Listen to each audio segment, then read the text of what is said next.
সিলেট মহানগরে সড়কের বিশৃঙ্খলা দূর করতে নতুন একটি সহ কয়েকটি নির্দেশনা জারি করেছেন মেট্রোপলিটন পুলিশের নবাগত কমিশনার মোহাম্মদ রেজওয়াল করিম।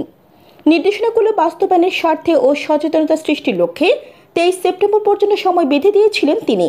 এই সময় এসএমপি ট্রাফিক বিভাগের পক্ষ থেকে মাইকিং সহ বিভিন্নভাবে প্রচারণা চালানো হয়েছে। পুলিশের নির্দেশনা অনুযায়ী আজ মঙ্গলবার 24 সেপ্টেম্বর থেকে সিলেট মেট্রো এলাকার বাইরে সিএনজি চালিত অটোরিকশাগুলো ভেতরে প্রবেশ করতে পারবে না।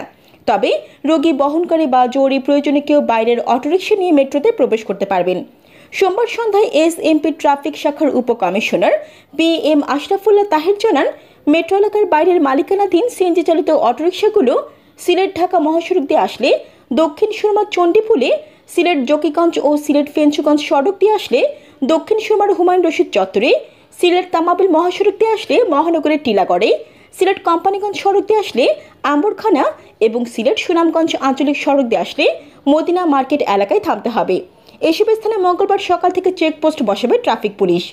প্রথমে পুলিশের এই নির্দেশনা মানাতে কাউন্সেলিং করা হবে, পরবর্তীতে না মানলে আইনানুগ ব্যবস্থা গ্রহণ করা হবে।